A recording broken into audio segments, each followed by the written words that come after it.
Oke. Kelihatan nggak, Rek? Enggak, Mas. Oke. Ya, semangat ya. Oke, aku mulai. Assalamualaikum warahmatullahi wabarakatuh. Oke, jadi kali ini kita akan belajar komputasi statistik. Nah, sebelum aku mulai, aku mau ngasih disclaimer dulu ya. Karena di sini kita sama-sama belajar, jadi kalau misal di tengah-tengah aku ntar ada yang nggak tahu atau misal ada yang salah jelasin, mohon koreksinya. Oke. Materinya cukup banyak sih, Rek. Jadi ya semangat lah ya.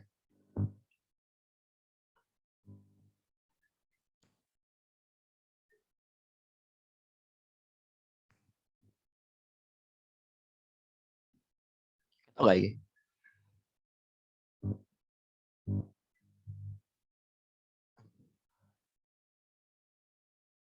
Oke. Terus, lag kenyang.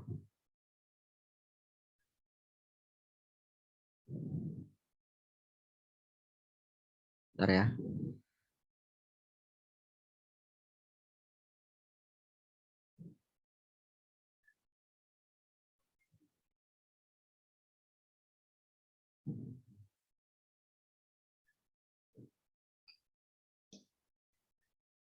Nah, jadi ini agenda atau apa ya? Ya, outline lah. Outline materi yang akan kita bahas malam ini. Cukup banyak ya. Ada sampling, ada korelasi, ANOVA, regresi, mulai dari yang linear, non-linear, parametrik, sama time series nanti. Oke, langsung kita mulai aja ya. Nah, yang pertama yaitu resampling method. Nah, di sini aku nggak akan jelasin yang gimana-gimana sih teorinya. Karena kan besok coding. Jadi aku akan jelasin apa ya, setelahnya doang. Oh ya. Nah, di resampling method ini kan ada dua. Ada bootstrap sama jackknife. Nah, bootstrap sendiri yaitu metode resampling atau pengambilan n sampel dengan pengembalian. Nah, kata kuncinya di sini dengan pengembalian. Dan dilakukan secara berulang kali untuk mendapatkan distribusi sampling dari suatu kedua parameter. Nah, bootstrap sendiri terbagi dua, yaitu ada yang parametrik sama yang non parametrik. Nah, yang parametrik berarti kan ya udah sebagaimana parametrik biasa, berarti dia punya syarat distribusi tertentu, biasanya distribusi normal. Nah, kalau yang non parametrik ya udah berarti dia nggak punya syarat, dia harus distribusi tertentu. Ini ada ilustrasi ya, bootstrap gimana. Jadi kayak ya udah kita ngambil sampel gitu, kita hitung meannya, terus kita ulangi lagi, ambil sampel lagi, kita hitung meannya gitu. Nah, kurang lebih kayak gini sih codingannya ya. Jadi untuk yang parametrik, yang beda antara parametrik sama non parametrik adalah di datanya. Nah, di parametrik, nah ini kan datanya kan ya, di mana dia di-generate dari R norm. Nah, kalau R norm berarti dia distribusi normal ya. Itulah kenapa dia parametrik, karena dia punya syarat distribusi yaitu normal ini. Nah, sedangkan yang non parametrik, nah dia kan gini kan, ngacak kan dia ya. Dia nggak generate dari satu distribusi tertentu. Kan kalau ini kan pakai R norm. Nah, kalau ini kan pakai sampel. Makanya di sini dia non parametrik. Nah, selebihnya sama sih. Mulai dari sini sampai sini, ini sampai sini juga sama kan ya. Gitu. Itu sih yang buat yang bootstrap. Ada yang mau ditanyain? Dam nih, Dam. Beda nih, Dam. Di generate datanya, Pin. Jadi kalau di parametrik, tadi kan aku bilang kan, kalau parametrik dia punya syarat distribusi kan ya. Makanya di sini di parametrik X-nya pakai R norm. R norm kan berarti kan kita generate kan. Generate data dengan distribusi normal ya. Apakah R norm? Apakah harus R norm? Enggak. Bisa pakai R-Weibull. Terserah. Pokok kalau datanya itu di generate dari satu distribusi, berarti dia parametrik gitu. Bisa apa lagi? R gamma banyak kan ya. Gitu. Nah, sedangkan yang parametrik dia kan pakai ginian, nggak pakai ginian, pasti nggak generate data dari satu distribusi, makanya dia non parametrik.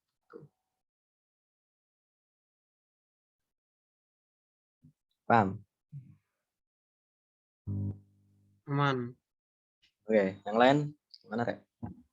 Lanjut. 8 slide anjir. Banyak banget. Oke, lanjut. Nah, jackknife.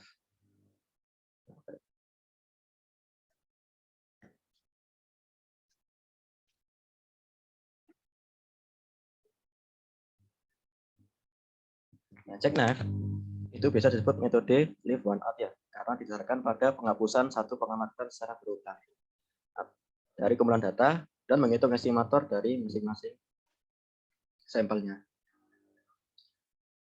Nah, contohnya kayak gini nih. Jadi kalau di jackknife kita harus pakai ini dulu, library namanya Bootstrap. Nah, kita generate datanya pakai rnom ya. Jadi kita generate data distribusi normal berjumlah 20. Nah, lalu kita buat fungsinya yang mau apa ya? Mau kita cari gitu ya. Di sini kita nyari nilai rata-ratanya. Ya udah tinggal di jackknife, masukin datanya sama masukin fungsinya. Nah, biar lebih jelas kita ya.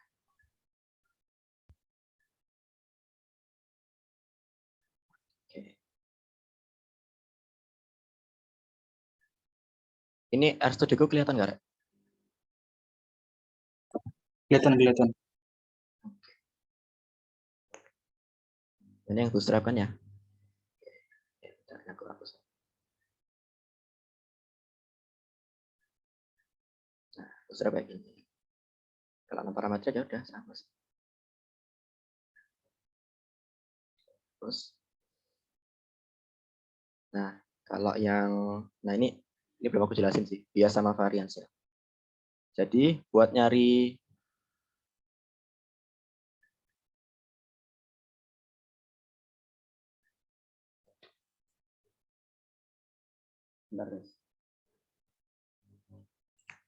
Jadi buat nyari bias, kita harus nyari dulu mean dari si data hasil bootstrap-nya sama mean dari itunya. Apa sih namanya? Mean datanya. Nah, ntar biasnya ya udah tinggal. Nah, ini biasnya. Berarti semakin kecil bias semakin bagus. Gitu ya. Nah, ini yang jackknife ya. Taruh dulu. Nah, kita print X-nya. Nah, kayak gini. Nah, ini kita print. Kita coba resampling jackknife-nya. So, nah, kayak gini. Nah, ini kan ada 3 nih. Nah, yang SE ini standar error-nya 0,15. Nah, ini yang biasnya ya. Biasnya 0. Nah, ini values-nya, hasil resampling-nya. Gitu. Gitu kalau jackknife. Sudah.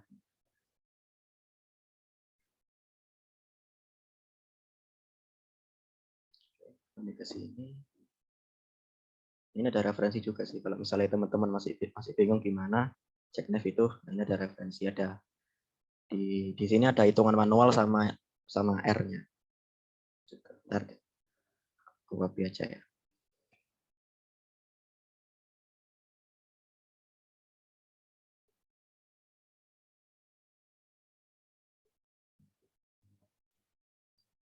Oke, ada yang mau tanyain?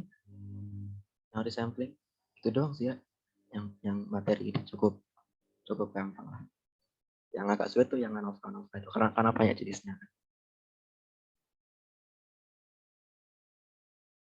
Lanjut ya. Nah, korelasi. Ya, nanti aku share, Pak. Korelasi ya, ini udah paham lah ya. Nah, korelasi itu ukuran kekuatan hubungan linear antara dua buah variabel. Gitu. Nah, korelasi sendiri itu tergantung ya. Lihat dulu tipe datanya gimana. Kalau misal kategorik, berarti dia pakai tabel kontingensi. Nah, kalau pakai tabel kontingensi, berarti nanti dia pakai D-square. Nah, kalau numerik, lihat dulu apakah dia parametrik atau non-parametrik. Kalau parametrik, udah pakai persen. Kalau non-par, berarti pakai eksperimen atau enggak aukental. Parametrik, non-parametrik, itu sih contohnya. Kalau misal parametrik itu biasanya, itu tadi kan, dia punya distribusi tertentu. Terus biasanya skalanya itu kalau nggak interval rasio. Gitu. Kalau non-par kebalikannya berarti ya. Dia nggak punya syarat, terus biasanya ordinal. Gitu. Oke. Nah, ini contoh ya. Jadi kalau misal kita punya dua buah data numerik, X sama Y gitu misal. Nah, kita mau ngitung nih hubungan antara dua buah data tersebut. Ya udah, tinggal gini aja. Kita divide dulu datanya, X-nya apa, Y-nya apa. Nah, baru kita cari core-nya ini. Core.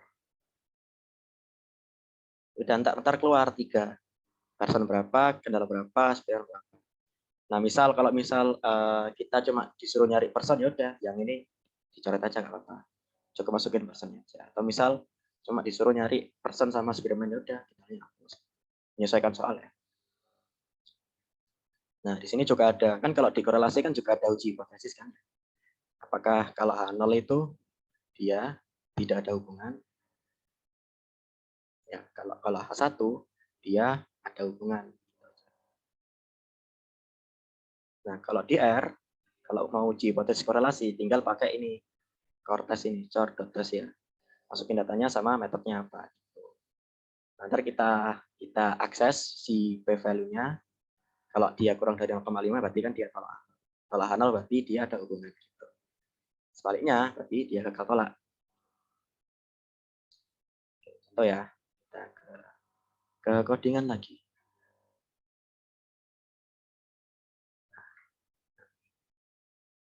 Ini aku ini.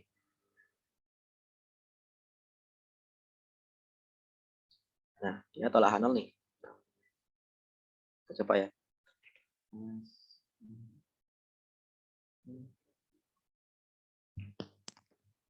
Nah, di sini kan dia tolak H0 ya. Berarti antara variabel X sama si variabel ini, dia ada hubungan linear. Gitu. Berapa nilai korelasinya ya? Ini 1.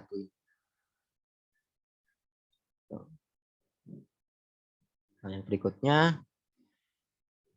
nah kan kalau ini kan dia pakai fungsi bawaan R. Kita langsung aja manggil fungsinya core. Nah, ini kalau misal kita mau nyari secara manual ya. Jadi sesuai rumus. Sesuai rumus itu gini. Ya, kita ngikutin rumus yang di PPT. Nah, start.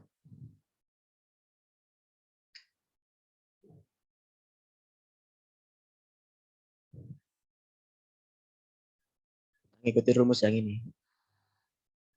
Yang ini. Itu kalau misal kalian mau coba itu ya pakai rumus itu. Kan barangkali ditanyain besok gitu. Kan nggak ada yang tahu ya. Jadi ya ini buat jaga-jaga aja. Barangkali besok ada. Udah sih. Hasil ini sama hasil ini harus sama. Ada yang mau ditanyain? Person experimental candle ini?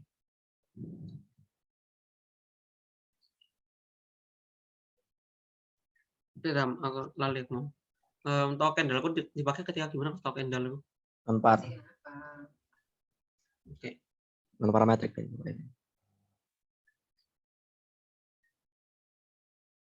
Ya biasanya pakai person sih. Kalau mau enak ya.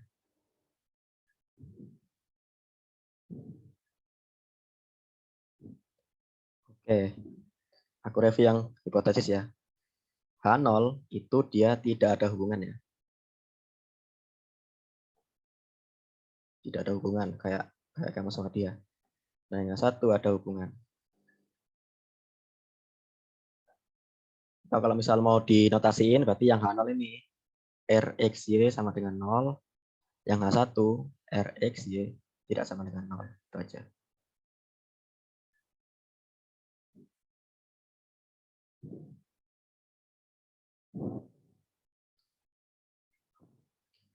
Oke, ada yang mau tanyain? Sebelum lanjut ke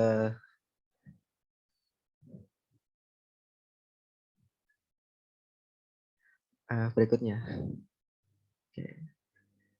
Oke, karena nggak ada, aku lanjut ya. Nah, ini kan numerik nih ya. Nah, gimana kalau misal data kita kategorik nih, kayak gini. Ini ada aku punya data sekolah, sama aku punya data lolos.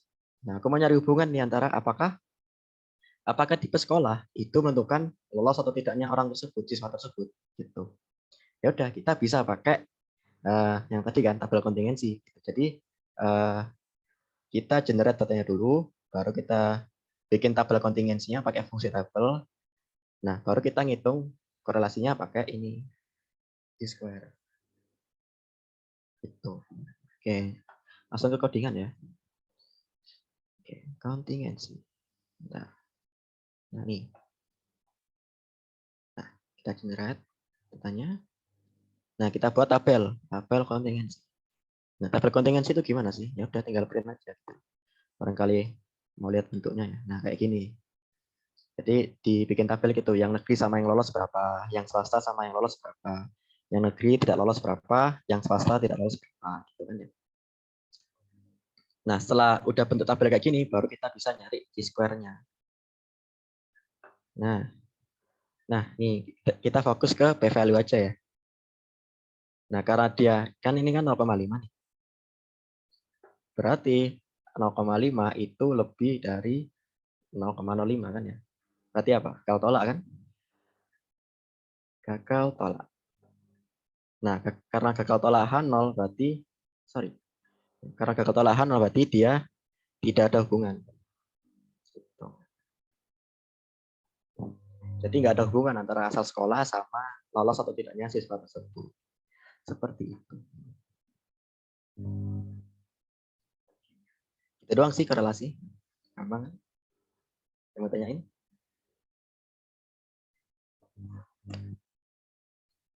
Tanya guys. Rendang. Yang lain. Mending takut saya undang daripada takut meneh. Oke. Dan artinya nek gagal tolak aku berarti sing setuju dengan hipotesis awal berarti kan gagal tolak itu berarti. Gagal tolak H0 berarti kita setuju H0, berarti kita terima H0 gitu.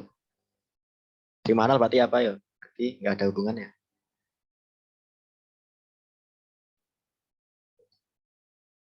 Jangan sampai kebalik guys. Ada hubungan.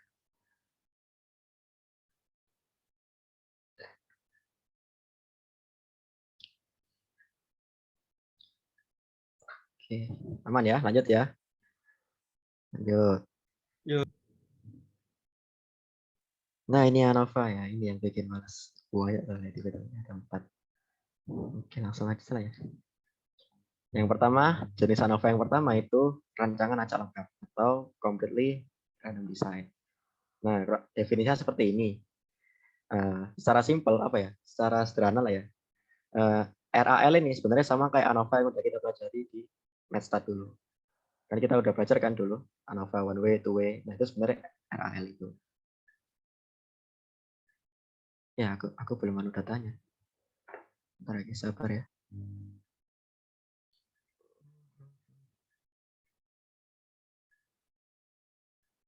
Satu. Oke. Nah, kalau mau import di sini nih, import from, karena kita txt kan yang filenya pakai yang teks.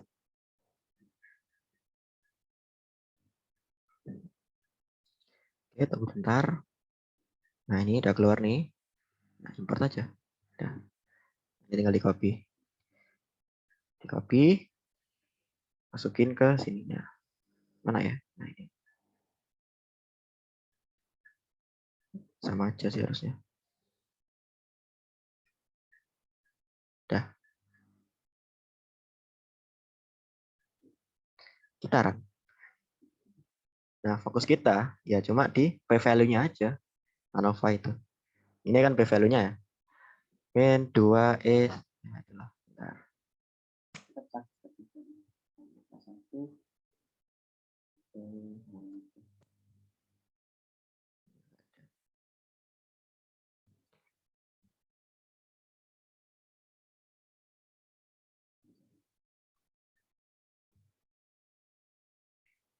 Ya udah berarti kita tinggal lihat si p-value-nya terus bandingin aja sama si alfanya. Nah, ini kan aku bikin perbandingan ya. Dia lebih kecil. Benar. Berarti dia lebih kecil dari 0,05. Berarti dia tolak H0. Tolak H0 berarti ya lihat aja hipotesis di sini. Nah, ini nih. Kan H0-nya ini. H1 ini ya. Berarti kalau gitu si ini karena dia tolak H0 berarti minimal ada satu mu yang berbeda. Entah itu di varietas yang mana tadi datanya? Di sini ada. Entah itu di varietas yang satu, varietas kedua atau varietas ketiga pasti ada beda rata-ratanya. karena dia tolakan 0 di sini. Oke, gitu yang RAL. Buat yang one way. Yang mau tanyain? Sebelum lanjut ke two way, sama sih kalian two way.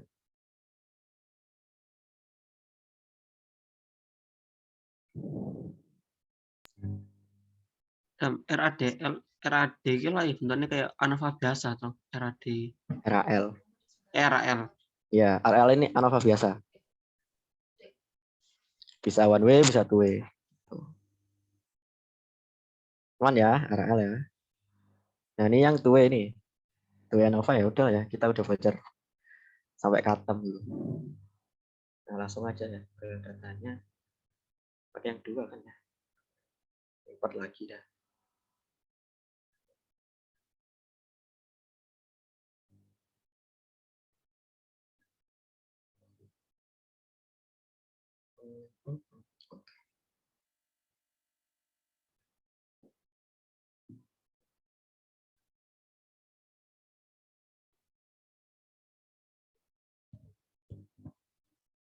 Sangat penting.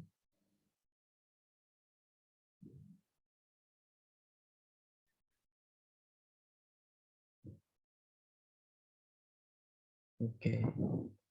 Nah, kita lihat dulu hipotesisnya yang buat RAL 2. Aku lupa soalnya.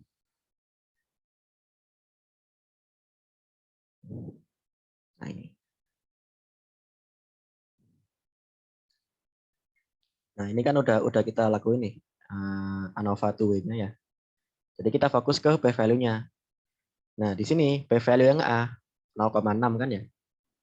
Dia lebih besar dari 0,05. Berarti dia gagal tolak H0 ya. Oke. Ini yang hipotesis pertama.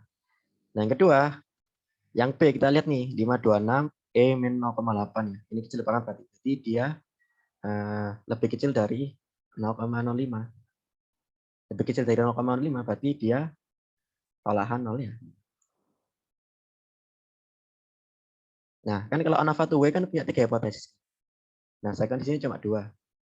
Nah, yang satunya ini interaksinya, interaksi antara si A sama si B-nya. Nah, kita run. Nah, ada. Oh, sama aja ya. Ternyata dia dapat 0,53. Lebih besar dari 0,05 kan? Berarti dia gagal tolak ya. Gagal tolak H0. Nah, udah nih, udah. Tinggal kita lihat ke hipotesisnya. Nah, yang A ternyata gagal tolak H0 berarti kesimpulan pertama itu mu populasi untuk A itu sama. Itu kesimpulan pertama ya. Nah, kesimpulan kedua, karena dia tolak H0, berarti kebalikannya ini dong. Berarti mu untuk B beda. Ya kan, karena dia tolak H0. Nah, yang terakhir, ini kan, gagal tolak H0. Oh, berarti ini, ya udah, berarti kesimpulan terakhir atau kesimpulan ketiga, berarti tidak ada interaksi antara ya A sama B. Itu. Udah deh. Yang mau tanyain?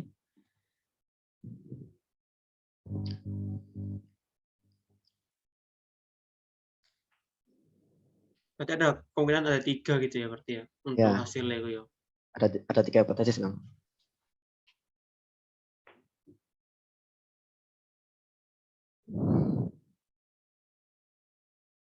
Dari interaksi kalau apa dong? Apa nih kalau apa nih? Ya enggak, lihat aja kesimpulan dari ininya. Bentar. Kan yang ini nih, yang perlakuan ini kan interaksinya kan. Nah, dia kan 0,5 nih. Nah, karena dia lebih besar dari 0,05, gagal tolak. Nah, karena gagal tolak, ya udah berarti nggak ada interaksi gitu aja.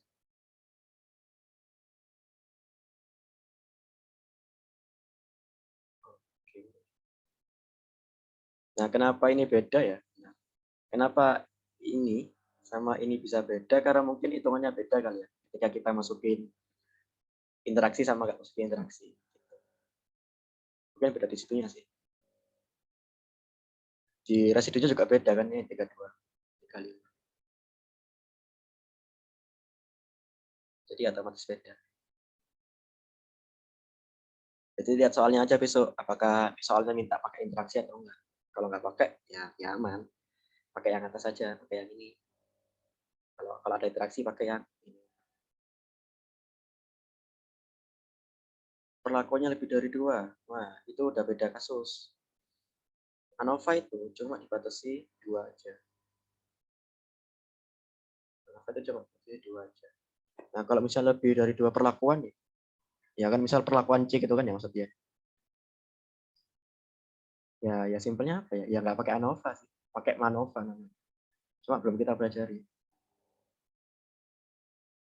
Beda lagi itu. Jadi ya harusnya nggak ada sih. Ini aja.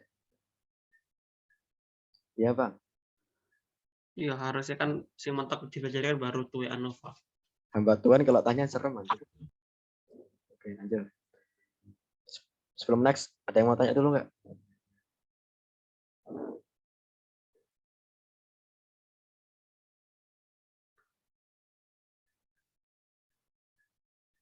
Guys. Belum, Mas. Oke. Lanjut ke anjir banyak banget yang ginian. Nah, masuk ke RAKL ya, atau Randomized Complete Block Design-nya. Kurang lebih definisinya kayak gini. Jadi apa ya istilahnya? Kalau aku bilang ciri khasnya yang bedanya tuh dia ada bloknya nih di soalnya. Jadi kalau misalnya kayak gini nih, kalau di soal kalian udah ada blok kayak gini, dia pasti RAKL.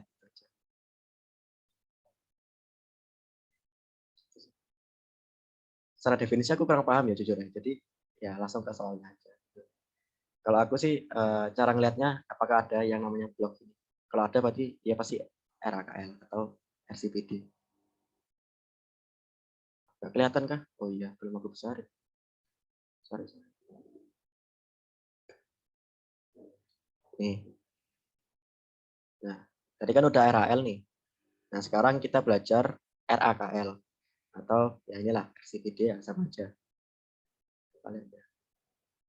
Nah, definisinya kurang lebih kayak gini ya. Jadi yang apa ya? Yang bikin dia beda dari yang lain, maksudnya dari tipe ANOVA yang lain itu dia adalah ada yang namanya blok ini. Jadi kalau misal di soal kalian ada kayak gini ya, ada bloknya, ya. Bentar aja. Cara ngilangin. Nah, ini udah beda. Ya pokok kalau di soal kalian udah ada bloknya, berarti dia RAKL. Pasti RAKL karena nggak ada lagi selain RAKL yang ada bloknya. Yang ini. Ya.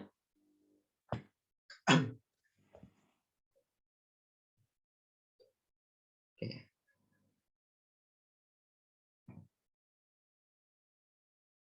Yang dibagi 9,5 lalu dikali 10. Bentar. PT Praktikum.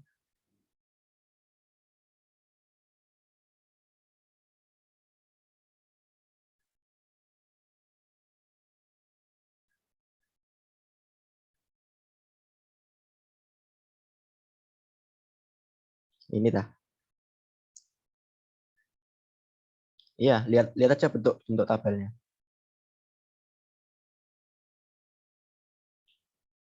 Beda kok. Pokok tiap jenis rancangan itu beda tabel. Jadi pasti kelihatan. Tabel ini gitu. Siapa sih? Si Bu ini. Terus yang ditanyain apa? Kenapa di sini kok tiba-tiba jadi -21 ini? Iya. Nah, aku coba bingung kenapa. Jujur aja. Kayak itu dah. Bentar. Emang datanya nggak sih Dam itu Dam? Enggak. Kayak ini salah tabel nggak sih harusnya? Soalnya kalau lihat dari PPT ini, lihat dari sini nih, dari datanya nih. Bentar ya, aku buka ini. Ini kan yang ketiga. Nah, dia gini. Maksudnya apa ya? Ya kayak ini salah tabel sih dia.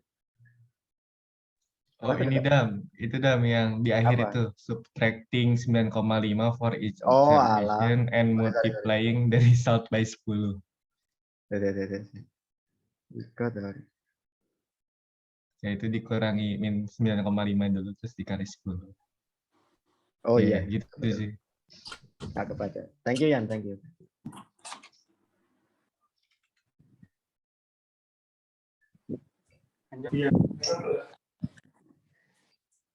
Itu apa sih 9,5 itu? Itu soalnya. Dari soal ya harusnya. Tapi nggak dimasukin nggak sih? Itu tuh. Iya, maksudnya Jadi ini ya. Ya kan ini kan 9,3 nih. Min 9,5 berarti kan 0,2 dikali 10. Udah min 2. Thank you. Oke. Langsung aja ya. Konteks. Import lagi capek aku.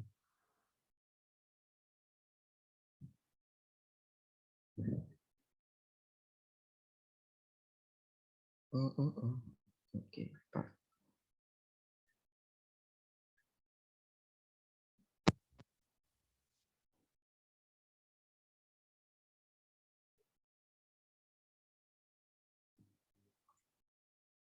Kitaran.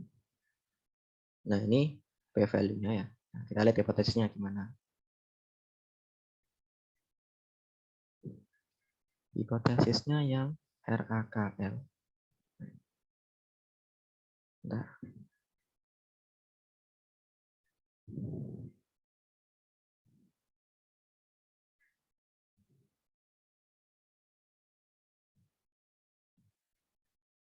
Pengaruh perlakuannya, nanti treatmentnya kan ya. Oke. Jadi kita fokus ke sininya aja. Nah di treatment, ini kan 0,08 nih. Nah dia kan lebih dari 0,05 ya. Berarti gagal tolak, udah. Gagal tolak. Gagal tolak berarti ya udah. Kita terima H0 kan. Terima H0 berarti yang ini. Tiap perlakuan itu memberikan respon yang sama. Atau perlakuan yang nggak berpengaruh ke respon yang diamati. Gitu nggak sih? Iya. Dam. Tolong bisa dulu nggak Dam? Apa? Tolong diulang nggak tadi tersesat kayaknya. Sampai mana, Bin? Satu, Bin. Pas nang kode nih, pas nang codingannya sampai interpret deh. Oke, agak hapus dulu dah. Nah, ini aturan kan? Nah, di hipotesisnya cuma pengaruh perlakuan doang. Atau ya perlakuan?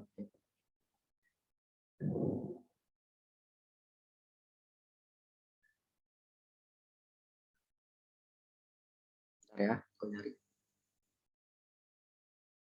Oh ya, ini ada lagi. Berarti di BPT kurang ya. Kan di BPT cuma perlakuan doang. Kita juga harus nyari yang blok juga. Ya udah sih sama sih kayak ANOVA sebelumnya ya. Kita cukup melihat ke p-value doang. Nah, yang perlakuan, bentar. Nah, yang perlakuan dia kan 0,08 lebih dari 0,05. Berarti gagal tolak ya.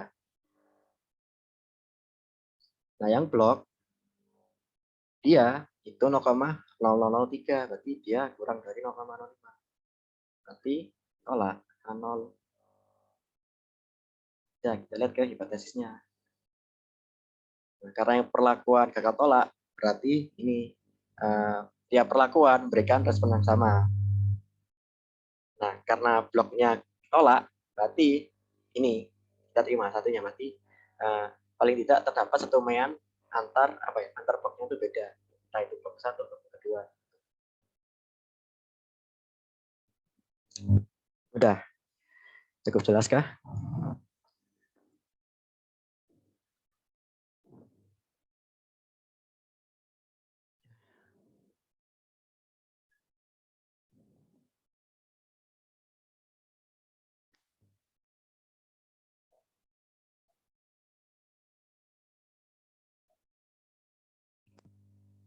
Contohnya ini kan.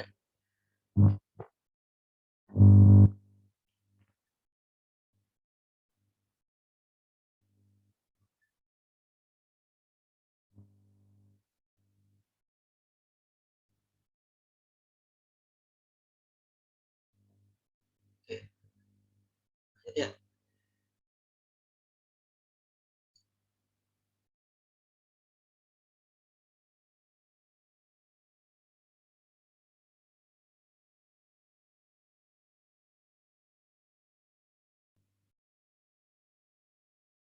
kemudian ini rancangan bujur sangkar Latin atau Latin sebarisnya.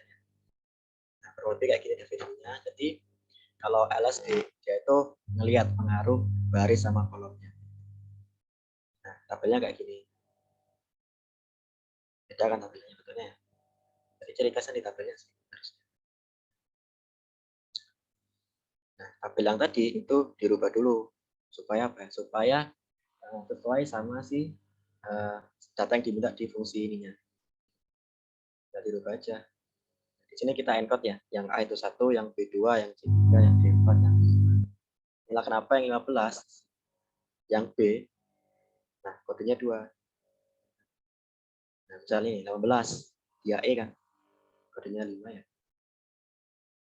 Nah, untuk baris sama kolomnya ya udah, berarti kan ini kan baris ya. Baris ini kolom. Nah, yang 15 kan dia baris 1 kolom 1. Kolom 1. Misal berapa lagi? Misal yang ini, yang 16 nih. Dia kan baris keempat, kolom kedua ya.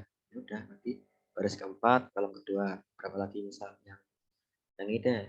Ya jangan, yang ini misal 17. Berarti dia baris ketiga, kolom ke-5, 17. E17. Kebalik nggak sini? Ya kebalik, baris ketiga.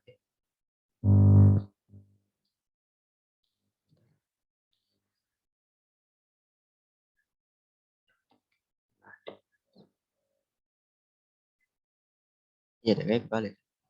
Salah nggak sih? Salah ya, tinggal lihat aja sih. Dia baris ke berapa, kolom ke berapa gitu. Kayak misal ini 19, ya udah baris ketiga, kolom kedua. Itu seharusnya. Bentar. Aku yang salah ya.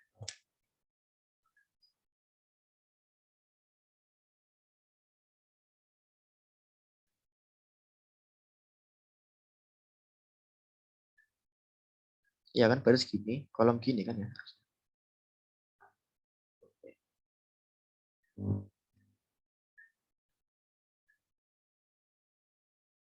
Langsung ke kedinginan aja ini kan LSD. LSD yang ini.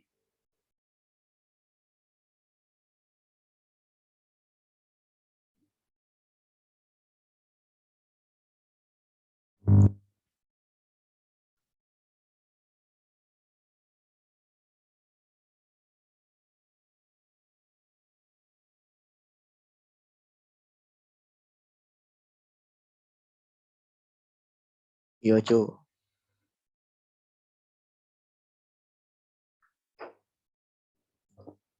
Sama sih, tinggal ngeliat aja perlakuan baris sama kolomnya buat p-value-nya. Nah, kita lihat hipotesis dulu. Hipotesisnya.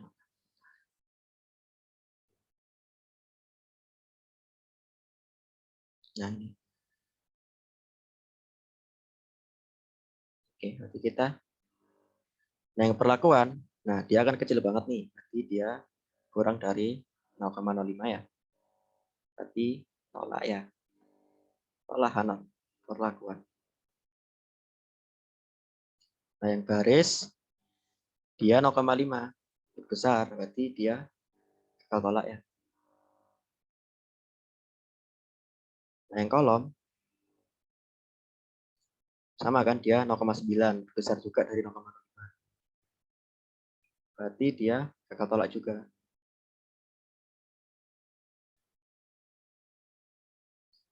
Tinggal kita cocokin sama hipotesisnya. Nah, yang perlakuan tolak nol berarti minimal ada perlakuan yang apa ya, yang berbeda gitu rata-ratanya. Karena dia tolak nol. Nah, kemudian yang baris karena dia gagal tolak berarti baris itu tidak berpengaruh ke respon. Nah, yang kolom karena dia gagal tolak juga berarti kolomnya juga tidak berpengaruh ke responnya. Gitu.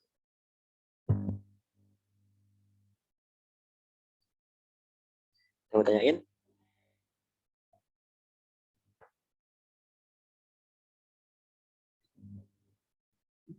Dam sepuran nih dam. Judulnya nggak dam, jadi aku diceluk sampai waktu itu. Wah, sulit deh.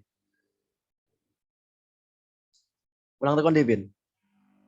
Sing iki, sing Latin iki tok ae. Kabeh Latin. Sing kodene wis, kurang lebih wis. Ya, kodenya ngene ya. Nih. Sama kayak nafas sebelumnya fokus ke p-value, Bin. Yang perlakuan kan kecil, lebih kecil dari 0,05, salah 0 ya. Yang baris sama kolom, ini kan lebih besar dari 0,5, berarti dia gagal tolak ya. Udah tinggal cocokin sama hipotesisnya. Mana tadi hipotesisnya? Nah ini. Nah karena yang perlakuan itu telah 0, berarti minimal ada satu perlakuan yang apa ya, yang berbeda gitu rata-ratanya, yang berpengaruh lah. Karena dia telah 0 kan.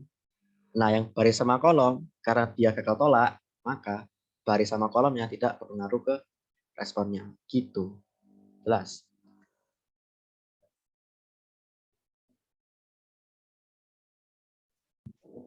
Jelas, Mas.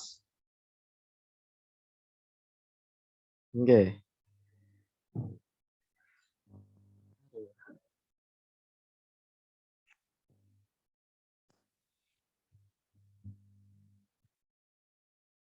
Yang terakhir rancangan faktorial. Nah, kurang lebih kayak gini sih. Bentar ya.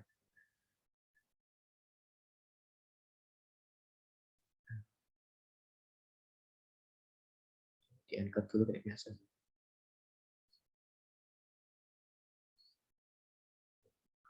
Nah, jadi yang 15, 70 sama 125 ini di encode dulu. Jadi dirubah ke bentuk 1, 2, 3. Selanjutnya sama sih. Misal nih 155 nih. Sini kan. Oh, jenis bahannya 1 harusnya. Karena dia 15 berarti temperaturnya juga 1. Misal apalagi misal. Nah, yang ini 58. Berarti dia 2 sama 3 harusnya. Mana 58? Ya, 2 sama 3.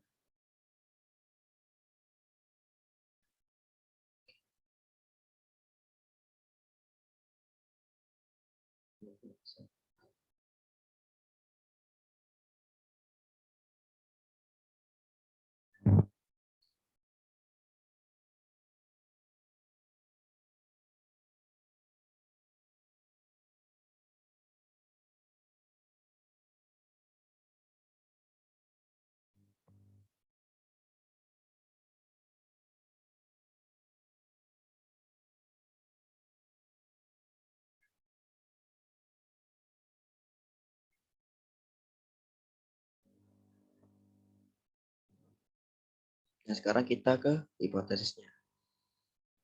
Hipotesisnya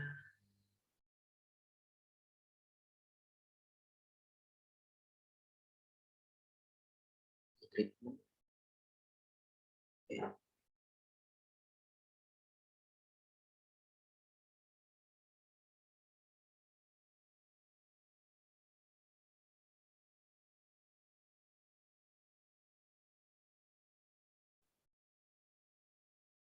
Nah, yang ini yang jenis bahan dia akan lebih kecil dari 0,5 nih. Jenis bahan lebih kecil dari 0,05. Jadi dia olahan 0 ya. Terus temperatur dia lebih kecil juga dari 0,05. Berarti dia tolak juga. Nah, yang ini dia lebih besar kan. Karena dia 0,5 ya. Berarti lebih besar ya dari 0. Berarti dia gagal tolak 0. Udah tinggal kita cocokin sama hipotesisnya. Jadi yang ini telah kalah berarti dia terima 1 kan. Berarti yang ini diambil. Nah yang temperatur berarti karena dia tolak 0 juga berarti ini. Terakhir yang ini berarti karena dia gagal tolak berarti ini ya sama dengan 0. Terus kita terima 0. Interaksinya.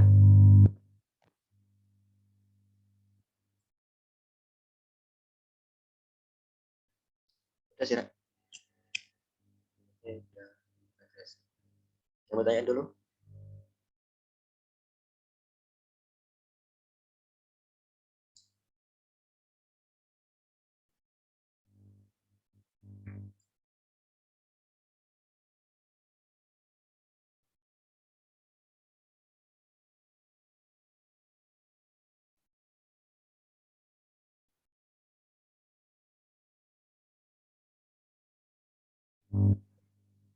Dam, kabeh bentukan iki untuk ngetes iku nek gawe ANOVA kabeh kan iki kan.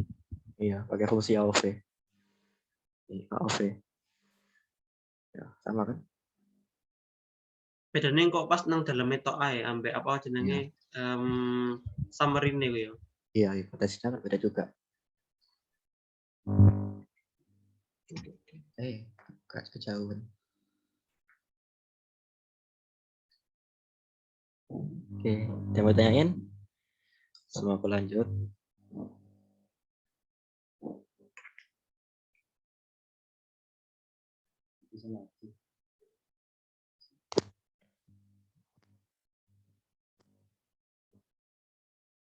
Nah, yaitu selanjutnya regresi linear ya. Kan kalau di Komsat kan kita lebih ke arah estimasi parameternya, koefisien regresinya itu yang estimasi berapa sih? Nah, cara estimasi ada 4 nih, ada OLS, ada MOM, ada MLP, sama ada bias ya. Nah, kalau OLS ya udah sih, kayak gini doang. Nih, ini kan udah kita pelajarin kan, masih hafal lah. Ya udah kita generate data Y-nya, kita generate data X-nya, terus kita bikin K-nya. K itu yang angka 1 yang di depan itu kan, kalau nggak salah kan, ini kan 1, 1, 1, 1. Matriksnya kan gini. Terus ini X1, ini X2, ini X3, dan seterusnya. Terus kita bikin data frame, terus kita gabungin ke satu matriks lah, X. Lalu kita cari X inverse, kita cari X inverse kali ini X transpose ya, X transpose sorry. Terus kita cari X transpose kali X, terus kita cari inverse-nya, terus kita nyari X transpose-nya dikali Y, terus ya udah tinggal dikali aja ini. Hasil dari inverse ini dikali sama ini. Nah, ntar dapat koefisien regresinya. Untuk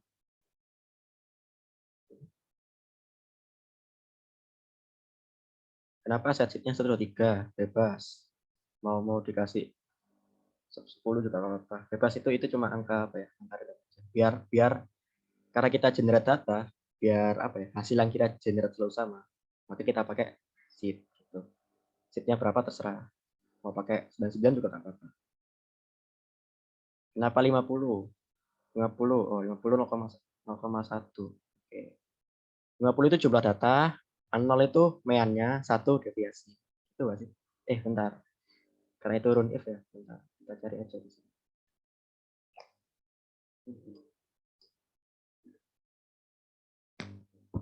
Nih. Jadi si mana tadi? Si X-nya. 50 itu sebagai X-nya, bisa sebagai, nah ini kan run if, berarti ini ya, kita pakai yang ini. Nah, berarti 50 sebagai N, jumlah sampel, 0 sebagai nilai minimumnya, 1 sebagai nilai maksimum.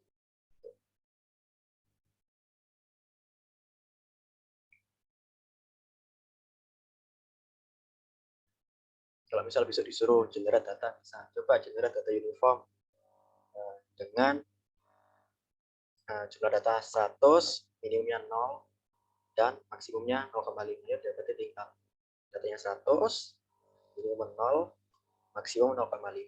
Udah, gini aja. Udah keluar kan?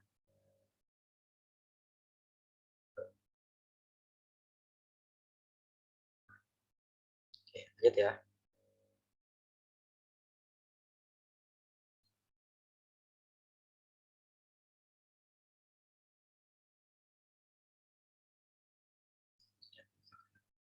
Nah, kurang lebih ini persamaan regresinya. Jadi ini konstantannya, ini koefisien beta 1, beta 2, beta 3, beta 4, beta 5, beta 6. Ya kan?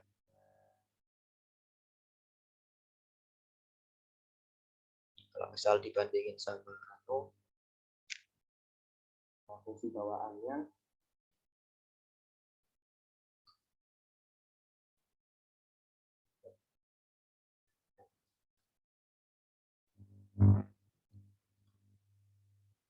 nah sama kan, kalau min 1,6, min 1,226,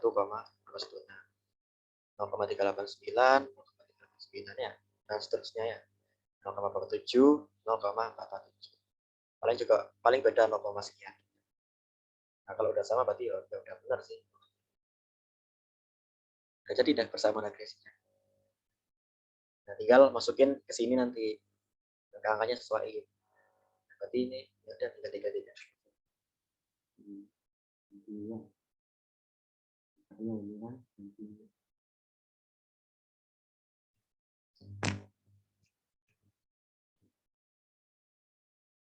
X2-nya X3-nya X4 ini X5 ini X6 udah selesai. Ini kan jadi bersama regresi kan. Kita hitung residualnya. Residual kan berarti kan nilai error ya. Berarti kan nilai hasil prediksi dikurangi sama data aslinya buat nyari residual. Kan gini kan biasanya. Kalau misalnya grafik kan gini ya. Nah, ada jarak, nah ini residual. Nanti kita bisa uji juga sih, apakah si residual punya distribusi normal.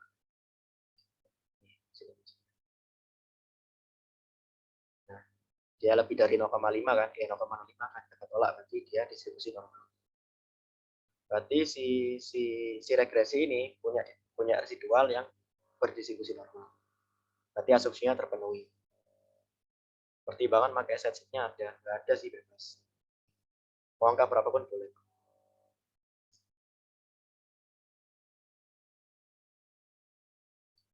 Oke, itu yang wireless. Nah, ini kalau yang Python kayak gini. Kayak gini. Kadang kayak gini. Besar juga ya.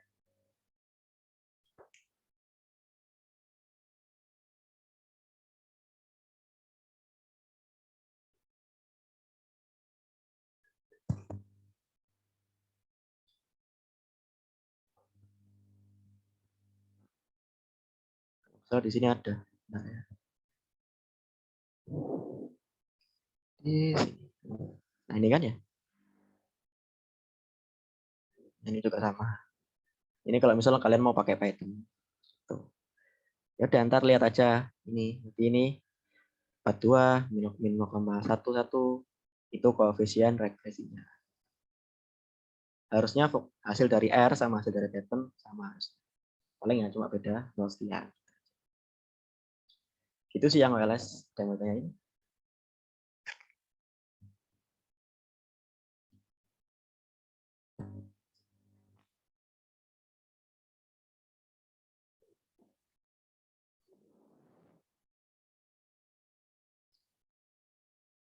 Tanya, Rek.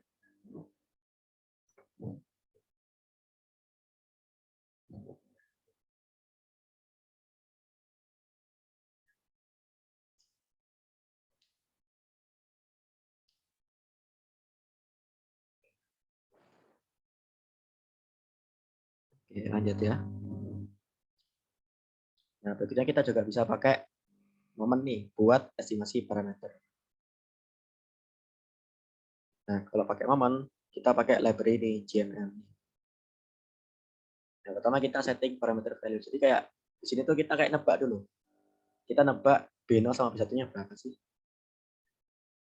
Jadi kita tebak dulu berapa. Nah, baru kita bikin datanya. Nah, kenapa di sini Z1 sama Z2? Nah, kalau misal kalian lagi kuesioner gitu ya, kan kadang kan ada kayak gini kan. X1 1 ya. X1 Z2. X1 Z3. Sama X1 total ya. Nah, kalau misalnya kalian apa ya, dari data kuesioner gitu biasanya benar kayak gitu. Nah, jadi Z1 ini sebenarnya ya X11, Z2 ini ya X12 gitu. Jadi apa ya? Dia kayak komponen dari X gitu. Makanya di sini X-nya itu Z1 plus Z2 gitu. Codingan ini aku ambil dari internet sih. Kapan hari aku dan ya cuma nemu ini jadi ya pakai ini aja. Nah, kalau misal nggak ada gini, misal cuma X sama Y-nya doang, ya udah berarti ini dihapus saja nggak apa-apa. Tinggal set satu aja. Apa gitu, datanya apa, masukin data di sini. Misal kita punya vektor, udah masukin saja vektor nggak apa-apa. C berapa. Atau misal kita punya data frame, udah tinggal masukin. Z1 sama dengan DF dolar X. Misal kita punya data frame-nya. Jadi antar X-nya berarti tinggal Z1 plus E. Nah, yang Y ya udah kan. Y-nya berarti kan kita tinggal sesuaiin sama persamaan regresi kan. Persamaan regresi kan ya udah B0 plus B1 X1 plus E ya. Ya udah kan, tinggal masukin aja. Kalau lebih, misal X1-nya ada lebih dari 1 ya, misal ada 3 gitu ya udah. Lanjutin aja berarti tinggal plus B2 X2 plus B3 X3.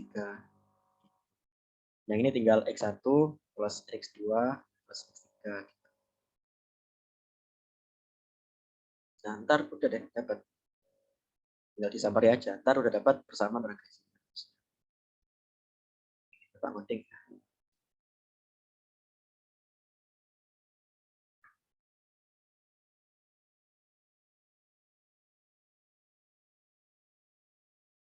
Oke, nah ini dapat ya B0-nya sekian, B1 sekian. Nah, sekarang kita coba bandingin. Oke.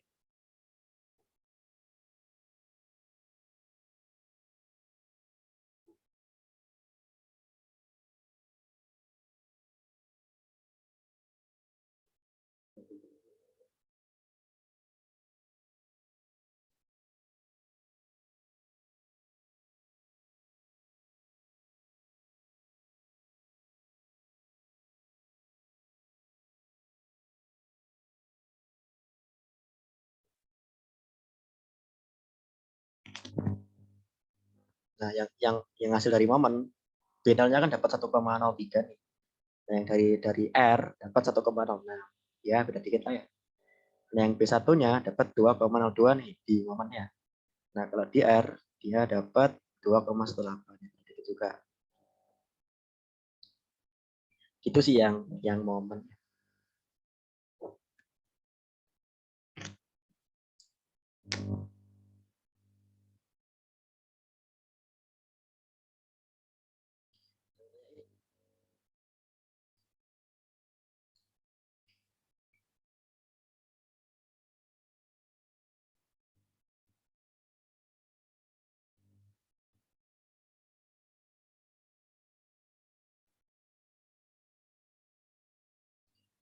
Lanjut.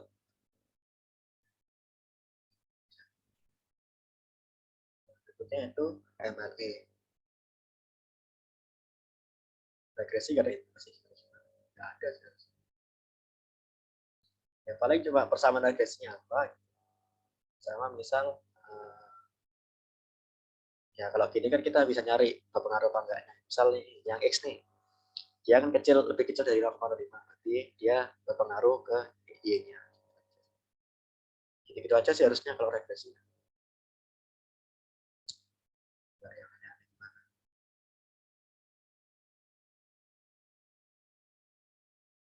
Lanjut ya.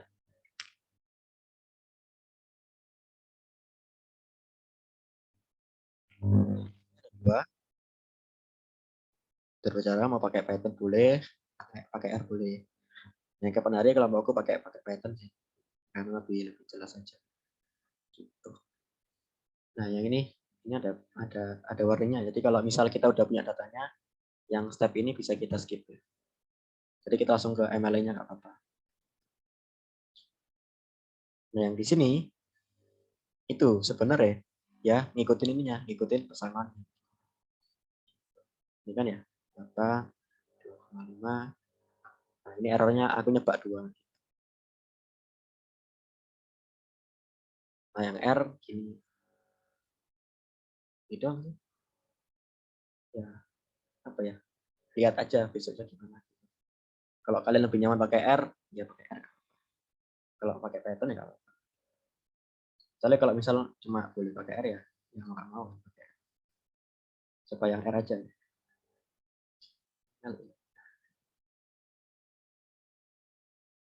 hapus dulu. Oke. Dapat data 0, data 1. Oke, kita coba bandingin sama fungsi dari R-nya ya.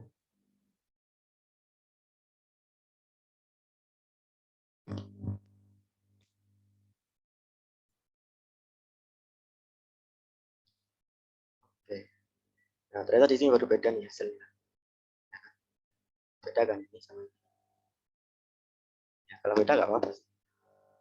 Karena namanya estimasi. Estimasi kan nggak.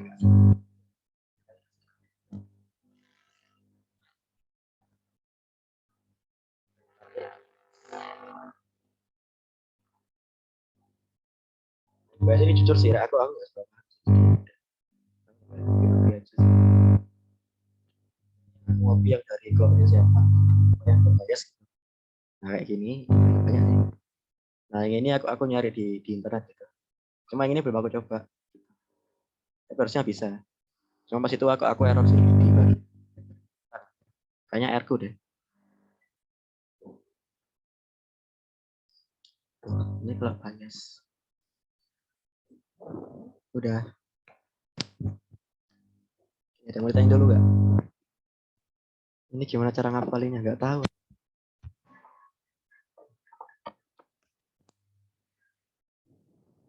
Nggak closebook lagi. Ya semoga besok keluar yang gampang-gampang lah ya.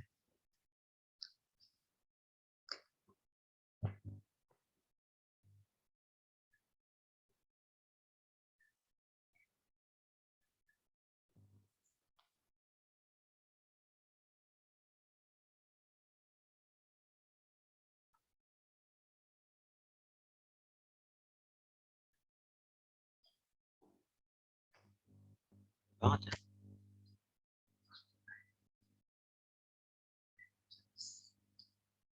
Ntar guys, aku ambil minum dulu guys.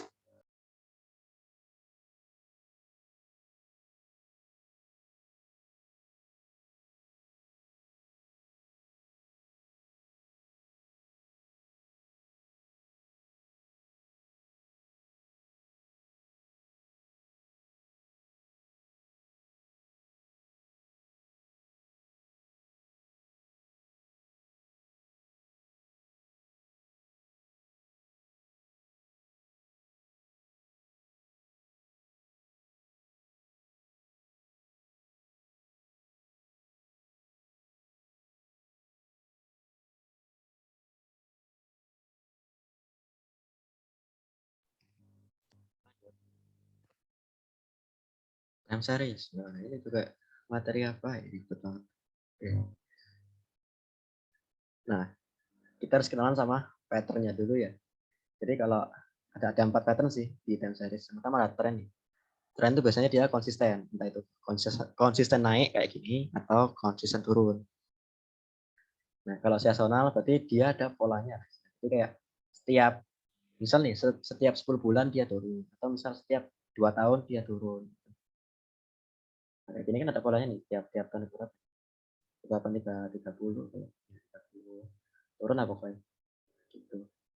Nah, kalau siklik apa ya? Ya sebenarnya sama kayak seasonal sih, cuma kalau aku baca-baca dia lebih ke arah something yang dia tuh ekonomik gitu. Jadi kalau misal dia apa ya? Contohnya agak sulit jelasin. Nah, saham kayak gitu. Terus kayak misal apa ya? Something yang berbau kebijakan pemerintah gitu. Nah, dia maksudnya cyclic gitu. Yang terakhir random berarti dia nggak ada pola. Nah, karena ini kita secara grafik ya, berarti kan sifatnya subjektif ya, tergantung siapa yang lihat. Bisa aja, ini aku ngeliatnya siklik, bisa aja kan, atau bisa aja ini aku ngeliatnya seasonal, valid gitu, bisa aja. Karena balik lagi kan grafik kan subjektif ya, tergantung siapa yang ngelihat. Nah makanya nanti kalau bisa kalian juga ngasih justifikasi. Misal nih, oh ternyata ini polanya ini, kenapa? Gitu. Selama justifikasi kalian bisa diterima, ya selama itu juga jawaban kalian benar. Oke, ambil aja sih itu. Oke, lanjut. Nah, kemudian supaya kita tahu pattern-nya, ya kita harus tahu dulu grafiknya gimana kan. Ya udah kita ngeplot lah istilahnya. Tren campur seasonal namanya apa? Waduh, saya tidak tahu. Tren campur seasonal. Bentar ya.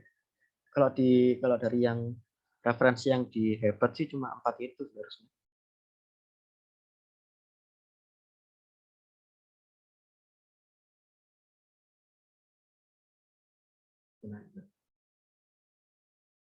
Nah, buat ngeplotnya kayak gini sih. Bisa pakai ggplot, bisa. Tinggal masukin aja x-nya sama dengan date, y-nya sama dengan label, apa? Y-nya sales gitu. Nah, make sure ya di sini ini udah tipe datanya udah date. Jadi kalau dia masih tipe datanya string, nah kalian harus ubah dulu. Gitu. Ubah ke date dulu, oke? Entah ke date atau ke POSIX sama aja. Pokok ubah ke datetime dulu si date ini. Jangan sampai string. Biar dia bisa bentuk plot. Cara ngeceknya bisa pakai ini. Bentar. Kalau di R bisa pakai str. str data frame-nya apa gitu. Bentar, ini aku run aja deh.